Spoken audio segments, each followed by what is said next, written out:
All right, everybody, welcome back to another episode of It Is What It Is podcast. I'm your host, Cody Kelly. I'm here with rising influencer, attorney Amanda Moncada Perkins. We are going to ask a whole host of questions.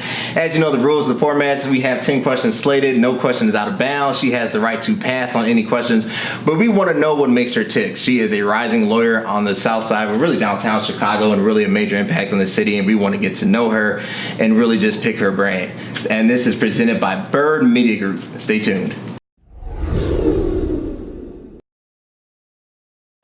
All right, I'm starting off and just read her bio so you guys can get to know her. Amanda Moncada Perkins is an attorney, social entrepreneur, author, keynote speaker. She has a passion for helping people realize their gifts in order for them to make a positive impact in their community. She is a former corporate attorney, having worked with big law firms in Chicago, like namely Sidley Austin, not Silly Ann Austin, which I fumbled on earlier. That's the firm that First Lady Michelle Obama worked for. Shout out to her. Please come to the show. Dwayne Moores, and she is a former elementary school teacher, having worked in Boston public schools. Amanda also has invested time and effort in Chicago neighborhoods for volunteering, elementary, high schools, mentoring lawyers and other professionals advocating for social justice. This is a lot.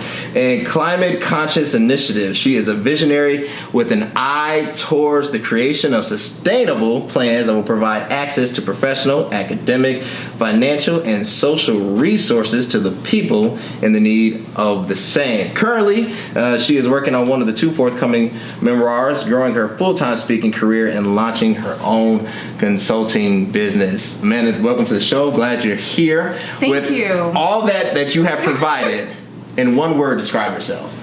Well, can I just start by saying thank you so very much for allowing me to grace your platform, your program. I feel very honored to be here. And again, shout out to Bird Media Group. And shout out to Michelle Obama, of course.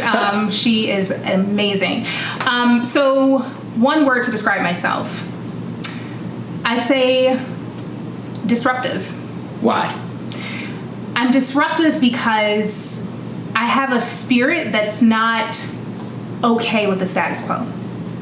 And this is something that I've been learning about myself over several years. And I'm learning that I operate better in that place of disruption. I come into places, I come into workplaces, I come into my schools, I come into organizations, and I'm always looking at how can it be better?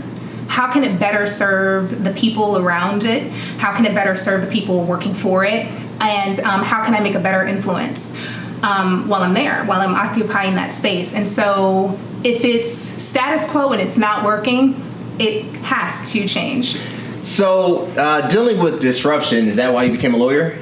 That's in part why I became a lawyer. What's the real reason? The money? So to understand, the money isn't that bad, by the way. Gotcha. But to understand why I became a lawyer, you kind of have to understand where I came from. Gotcha. Right? So you read this lovely, lovely bio of me. And one thing that wasn't mentioned, and I can say it now, people who know me will also know that I have been like a stellar academic performer. I graduated college, top 3%. I graduated law school, second in my class. I have always been an avid student and very passionate about my education. But that hasn't always been that case. It hasn't always been the case. I came from a very humble background. Okay. South side of Chicago. Shout out to the South side of Chicago and my Sox fans. Harold's Chicken. So South side of Chicago, and we didn't have a lot of money. Yeah. But when I grew up, I didn't realize it until I was moved to a suburb of Chicago.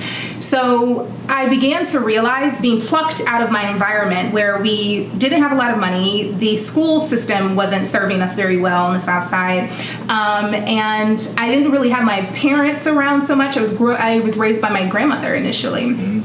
So fast forward, I'm 14 years old and I go to a south suburb of Chicago, and I am plucked into a diverse high school. It's far exceeding any of my expectations that I had when I was in Chicago. And now I'm failing all of my classes. I am not doing very well. So much so that my first semester of sophomore year, I get an F in my honors English class. Now, that is on my transcript. That is going to follow me for the rest of my life. But I go to my professor, my teacher, and I say, why did you give me this F? And she said, well, you got what you deserved. You gave F work. So if you produce mediocrity, you get mediocrity. And that stuck with me. It felt like a blow to my chest. So I run to my counselor's office and I say, what can I do? What can I do? This can't work. And she goes, Amanda, maybe you should just drop that class because you're not cut out for it. And you need to just take up a creative writing class, do something easy. Why? Let's stop. So, A, did you feel like you gave F work? What is F work? And then why be recommended a creative writing class as if you could not handle it? What do you think the reasons were for that? Well, so why F work? Do I feel like I gave F work? Absolutely not. My pride was hurt. I thought, I did what I could do. But in actuality, I didn't know that I didn't do what I could do. I didn't know that there was so much more in me. And my teacher being direct with me, telling me, you get out what you put in, was a motto that I was going to carry forward with me for the rest of my life. But what helped me realize that is that counselor telling me, go take another class, you're not cut out for this. I made it up in my mind that I would never let somebody categorize me. I would not have somebody else defining my reputation, defining my station in life. It hurt a lot. So I told her, you know what? I don't want you as a counselor anymore. I want a different counselor. And I decided I'm going to stay in this class. I'm going to pass this class with a B+ or a higher. I got a B+. And it shifted. Things shifted for me. So I was in control of my narrative. I was not going to allow somebody to control my narrative. So I decided, you know what? If I can do that, I'm going to go after the best professional career I can ever go after. And to me, that was becoming an attorney. So I went through this whole process of trying to defy other people's labeling of me. Sure. I needed to prove something. So I became an attorney. What type of attorney? I became a corporate attorney. Okay. Yeah. So like if I had a speeding ticket, you're not the one. I'm not a defendant. Yes, you do not want me in that courtroom. Now, if you want to do a deal, if you have some corporate questions, you want to start a business, that's the person. I'm the person you call. Gotcha. But then I learned later on twofold that becoming an attorney was much more about servant leadership for me, and I'm much more in that space of my life now. So you're not like an OJ attorney. You wouldn't like defend. No, but I have connections. So if you need help, just If I ever need a Ford Bronco, I know who to call. Oh God, let's hope that is not your narrative. Never. We're controlling our. We're controlling it, not being controlled by running backs. Not being controlled. Period. So as far as being controlled, changing the narrative. Being an attorney, what has that been like for you, your experience? Mm-hmm. Being an attorney, I feel like it has been a roller coaster ride. There are times where I felt like I was on high of being on top of my career and feeling very well achieved, accomplished, especially around my family and my peers. They would say, you made it. You are a professional now. I was the first professional in my family. And it was something like a pride, like a badge of honor to carry around. It was also the validation that I would get from my colleagues, my coworkers, the partners that I worked for or with. And so those were the high points of it. Some low points was the feeling of this imposter syndrome, right? Where I'm surrounded by colleagues that have, not everybody, but enough colleagues that have been, legacy, people of legacy, very well connected. Yeah. They've gone to Ivy League schools, and I was not cut from that cloth. Sure. So there was an identity issue there at times. Yeah. And then there were differences that I had to deal with in terms of color. Okay. In terms of my sex. Okay. And then also in terms of just my spirit.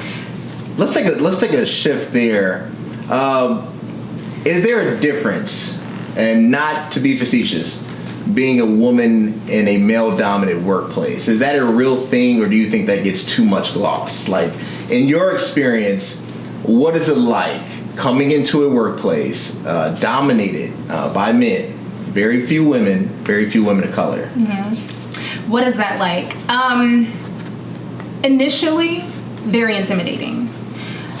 If you can imagine walking into a workplace where you don't have very many people that look like you or that don't speak like you, Gotcha. That don't carry the same values, it's hard. Now, and when I say values, I'm not saying good work, because I feel like as an attorney, we are constantly reminded you're as good as your work product. So your reputation is everything. So that value was similar, right? But values in the sense of community, right? I am a Black Latina. I am all about community and being able to outwardly express myself, being able to connect with people. I do not work in isolation. I'm very collaborative in that way. So that wasn't really a value, right, that I experienced in the workplace. So I don't know if that's so much of me being a woman, or if it's just my cultural background. But I would say that was a difference for me. The fact that conversations are constantly led by men, you feel, do I have a say here? You feel a little intimidated, right? And you're being told, one thing I will say, and many young attorneys will probably relate to this, and if not, many business professionals will relate to this too, is that when you're new, you're almost coached on how you need to act, how you need to behave. What does it mean to be, successful in this workplace? And it doesn't look like anything you brought into this place. So I felt very afraid to give my opinion, to speak up in meetings, to walk around literally with my head held high. I did not feel that way. Initially, I felt very distraught. However, I will say, as I continued to practice over the years, I felt a shift. And that's the disruption that I talk about. I realized this environment is not going to change and be more beneficial for a woman unless I make a demand that it needs to change. How do you do that? So how do you do that? Well, you can be rebellious. And in ways I have been rebellious, but respectful. I've always been respectful. Or you can just, connect with people that are able to make changes and they can act in your favor. So I would say try to do both. When do you come to a crossroads? Because you mentioned earlier, as a Black Latina woman, that there has to be a point where you have to decide, do I assimilate basically to fit in, or do I stay true to my own identity? And I'm sure there's pros and cons to that. I'm not asking necessarily to choose, but when you get to that point, what is that like for an individual? When you get to this, because it seems like there's a common trend that there's a we made it moment, but even when we make it, we don't make it. So explain that to me. So you feel compelled to assimilate and to accommodate your surroundings because you do not want to seem like the nail that sticks out. There's a proverb that says that the nail that sticks out gets hammered, and so no one wants to be that nail that sticks out. I envision like an assembly line, right?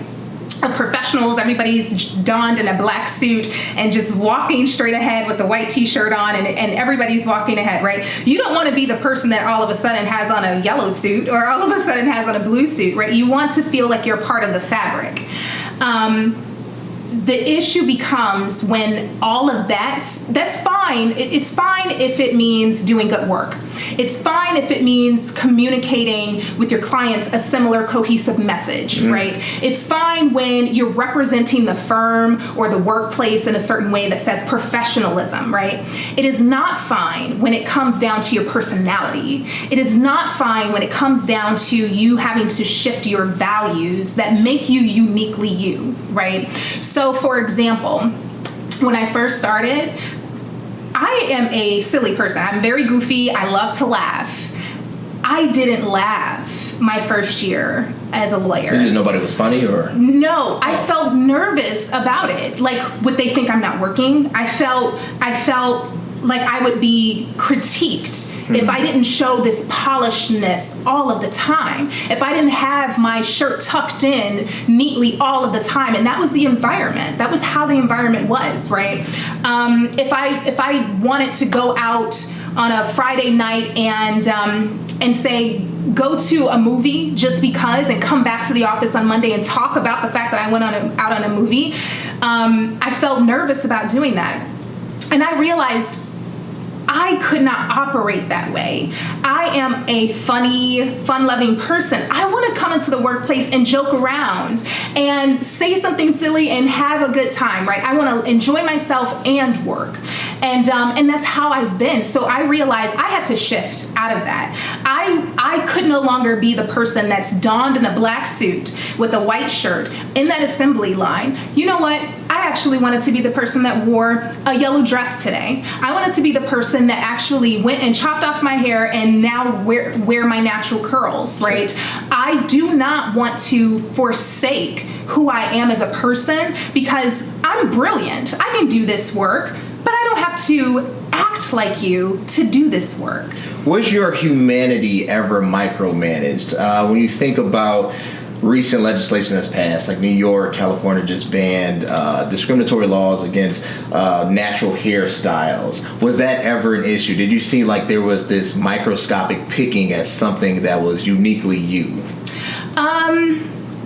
I wouldn't say so. I never, thankfully, had an issue where someone said, your hair looks a little, ethnic today or something like that. I have had comments about my skin tone, which is interesting. And it's odd.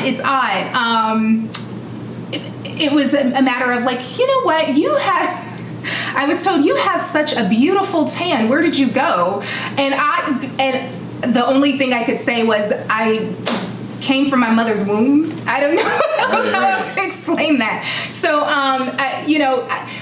I have not been discriminated against that I know of because of my appearance. And I haven't had anyone outwardly say something derogatory because of my appearance. Sure. You just always have those nonsensical kind of comments where you're like, maybe not that question or not that comment. Do you ever get to a point where you feel like microaggressions are just as dangerous as blatant offense? I think the underlying tone of that question is getting to implicit bias. Okay. So,